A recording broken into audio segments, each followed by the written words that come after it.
We are here to talk about a somewhat disturbing trend in healthcare, which is that the U.S. is actually a global outlier. It is one of the only industrialized countries where the rate of maternal mortality is actually going up instead of down like you would expect in a wealthy country like ours. And there are also huge racial disparities and economic disparities to the extent that where you live, your zip code, can actually, in some cases, determine the maternal mortality rate in the immediate environment. So we're here to talk about why this is happening and what we can do about it. So first, I guess, just to jump in, why is the U.S. such an outlier on this? Why are these rates going up so much in the U.S.? I think it's probably a number of reasons. Women are older, women have more chronic illnesses, but I think it's much more complex than that. I think that there are obviously access issues, as you've alluded to. There are issues that even if you have access, once you get to the hospital, you're not necessarily taken care of at the level that is appropriate. So I think that we have a lot of work to do. Yeah.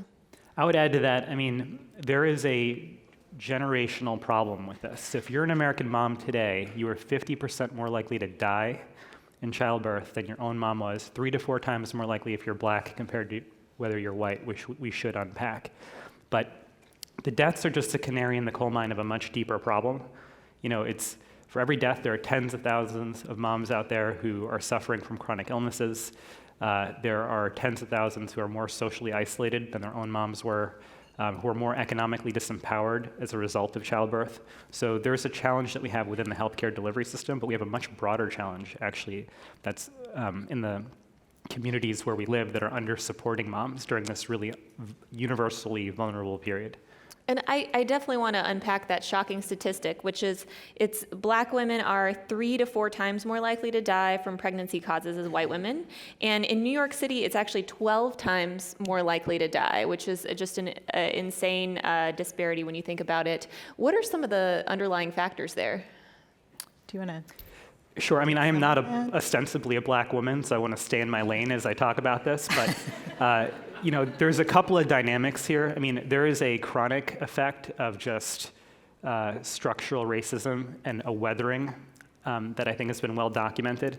There's also a really acute effect that I want to explain where, in almost every other progressive work environment, we're taught to sort of recognize and mitigate our implicit biases. In medicine, we're actually trained to hone and amplify them. We essentially profile people for a living in medicine. Our job is to look at people and decide if they're sick or not. And there are many ways that we're trained as physicians that kind of, when our biases work well, we kind of celebrate it as clinical intuition, right? But, we're sort of trained to know that if somebody's pale, they may be anemic. But if you're black, you're not going to look pale. It's just different. And so one of the things that sort of cross-cuts a lot of the stories that have been in the media, Serena Williams, Beyonce, when black women express symptoms, particularly around pain, for some reason, the medical system is slower to respond, and that accounts for a lot of the disparity that we see. Wow. So yeah, and I want to break down, just for people who aren't experts in this, what does maternal mortality look like?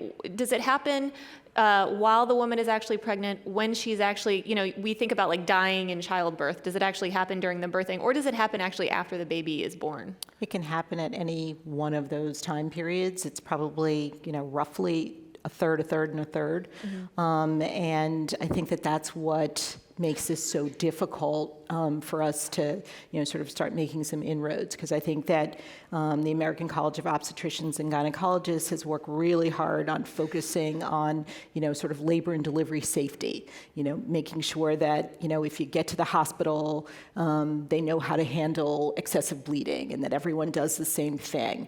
I think what's difficult is a lot of those deaths and the morbidity, as Neel is talking about, so sort of the near death, which is even more important in some ways, that can happen, even prior to the delivery. Mm-hmm. And so, sort of the prenatal care aspect of it, things can go wrong, especially for women with, chronic illnesses that just, are either worsened by pregnancy or they themselves worsen the pregnancy. And then I think, postpartum is the period that I really worry about. And I think that it wraps it up in things other than just medicine. specifically, which is, you have your baby, everybody's happy, mom and baby go home, and they may not see their physician or their midwife until 6 weeks, postpartum, and so they essentially are dropped off. That 6-week postpartum visit, many things can happen in those first 6 weeks. On top of which, many things can happen after the 6 weeks. The structure that we have in this country is that many women will have access to, prenatal care and coverage until the 6-week visit, and then boom, you're dropped off. Right. And so, the fact that if you have chronic illnesses that have been made worse by pregnancy, those don't get taken care of possibly until you have your next pregnancy, which is now even more high risk. Wow. So you can see how this cycle is really, a difficult issue. So, people are looking at different interventions. Will telehealth actually help us for those women in that gap? Who knows? But I think we need to start, working at it. Right, and kind of extending that continuity of care, it sounds like, until the mom has actually gone home. And Exactly. It's probably worth pointing out, too. I mean, Dr. Riley taught me everything that I know. She trained me. And so I just want to amplify something in particular. There's a public narrative about what a maternal death is that isn't the whole story, which is part of what you're highlighting, right? It's not a woman necessarily who comes into the hospital and has an acute emergency. That's about a third of it. I was part of the team that worked with the CDC to develop a report on the 800 young, otherwise healthy women in this country every year who die in the period surrounding childbirth, and how much of that is truly preventable. A lot of it is an opportunity to make our healthcare delivery systems more reliable for people, but a lot of it is, as Dr. Riley said, people who go home are getting POW-level sleep deprivation because they've got to care for a new infant and are trying to earn a living wage at the same time. And in our country, that's a really, really difficult thing to do. We don't have paid family leave. It is a broader societal issue. Yeah. And why don't you talk about some of the initiatives that you're working on, both in the hospital and outside the hospital, to combat some of that? Mike? Can either. Yes, jump right both. in there? Everyone, yeah. I think, there's a lot of initiatives going on. As I mentioned, there's the ability to focus on the labor and delivery aspect itself. But again, as Neel's saying, not all of the deaths or near misses are just related to some acute event. And I think that the other thing about obstetrics, which is particularly scary, is that you can be a low-risk woman and have some, bad event happen. And so I think that it brings up the fact that people have to be ready. So we are, in the process at Weill Cornell of opening a new women's hospital. And so it's an opportunity for us to, sort of see how it is we deliver care and do a better job, figure out how are we going to make it the safest possible experience. I think the antepartum issues, meaning before you get to the delivery, that's where I think people are trying to make sure that women are getting care for their chronic illnesses and their chronic hypertension is taken care of before the pregnancy, that they have the ability to plan the pregnancy, that they have access to contraception so that they can plan their pregnancy and get their medical problems in order. I think postpartum, that's the one that I think we're all struggling with. And I think one thing that I have learned over the course of my very long career, long enough to have trained this guy. I'm not that old. Is that, neither one of us are that old. I have learned that what we don't do well in medicine, or I think especially in obstetrics, is we don't listen to the community. And so some of our interventions are going to fall flat on their faces because we haven't listened to what the women in the community want and need. So that's something that I'm going to be working on, trying to understand the new community that I live in now, which is New York City, and the very diverse population. So it's not going to be one size fits all. What works on the Upper East Side is not going to work in Queens. Yeah, definitely. And Neel, before you go, I wanted to tell you guys to just remind you to type your questions into Slido, because we're going to be taking those in a minute. So take a moment, type in your questions, and make sure you tell us who you are also. Go ahead, yeah. Well, I was just ready to jump in with exactly where Dr. Riley left off, which is, a lot of the solution really resides within the community of people who are most impacted by it. And at the end of the day, let's just point out, women have goals in labor other than emerging unscathed from the process, right? Survival is the floor, of what women and their families deserve. And if what we're trying to do is design a better system, we should be aiming for this ceiling. So care that's not just safe, but also supportive and empowering. And as a principle, I think we've sort of lost sight of that. For the last century, everything about the way our delivery system is designed, everything about our expectations as society is really anchored to this notion of survival. So one of the things that we're trying to do actually is just start with women. And, women are really good, and moms in particular are really good at organizing for every progressive cause except for their own well-being. There's Moms Against Drunk Driving, Moms Against Guns, but fundamentally moms are used to putting themselves last to put their families first. So when you go to Capitol Hill and there's a meeting, about breast cancer, you can push a button and there's 1,000 pink ribbons. But for maternal health, we haven't been organized in that way. So one of the things that we're going to do is on May 11th, the day before Mother's Day, we're going to put a 50-foot tall rock concert stage on the National Mall right in front of the Capitol building, and we're going to get thousands of people to show up with orange t-shirts like this, and we're going to create a platform for families to tell their stories and offer their ideas of where the solutions lie. Yeah, absolutely. We can start to take some questions. I think we might have some coming in already. Are there? Maybe not. Okay, maybe a couple more minutes. Oh, here we go. Is infant mortality affected by this increase in maternal morbidity? Yes. How so? I think, so you can't have a healthy baby without a healthy mother. And so, infant mortality is not going to make the inroads that it needs to until we can sort of take care of the mother. But I think that this question is something that, in addition to moms not focusing on their own health, frankly, for my 30-year career, we've been very slow to focus on maternal health, right? So we were laser focused on infant mortality, infant morbidity, prematurity. It was all about, sort of saving those little tiny babies. Not that that's not important, but the bottom line is as we were laser focusing on that, moms were getting sicker, and we weren't focused on that. So thankfully, the conversation has changed, and now we're sort of realizing, okay, it's time to stop counting. Mm-hmm. Morbidity is bad. We need to do a better job.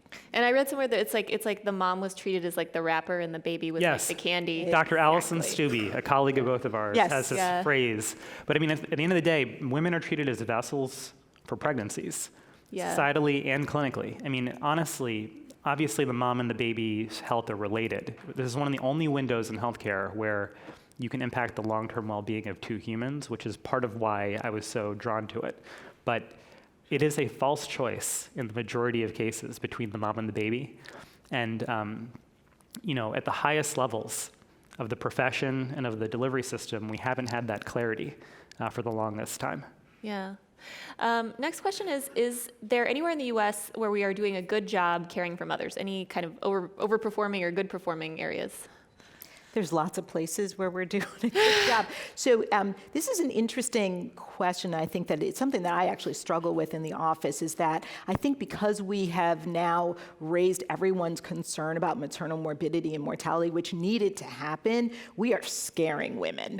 And so we need to figure out a way of gathering people's interest and their concern without making this, you're going to come in the hospital and you're going to die. That is not the case. So we need to put it into perspective as well.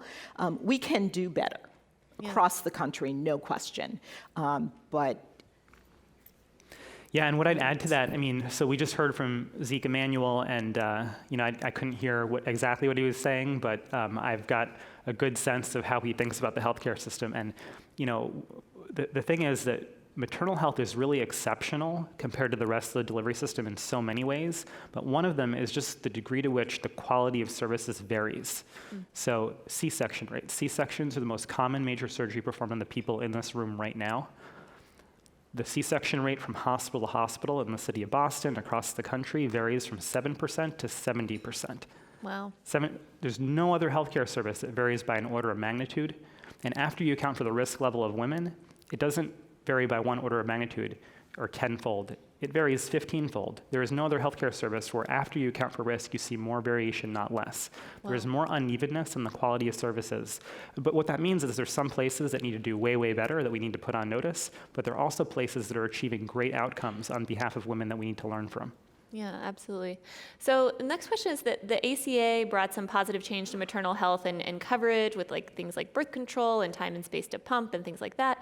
What should be the next thing we lobby for? What are some of the policies that you guys have on your wish list? One policy that I have on my wish list is that we need to extend the coverage. You can't drop people off at 6 weeks. It is not over at 6 weeks. Your health goes on, and so we need to lobby for that. And not only does your health go on, but the worst possible time to pull somebody's health insurance from under them is when they've got a 6-week-old infant. I mean, like you were getting POW level sleep deprivation, somehow trying to earn a living wage at the same time. It's one of the cruelest things about the way our healthcare system is set up, and it goes back to the treating women as vessels for their pregnancy thing. We will cover you as long as you're pregnant, but then afterwards, we sort of almost disregard your well-being.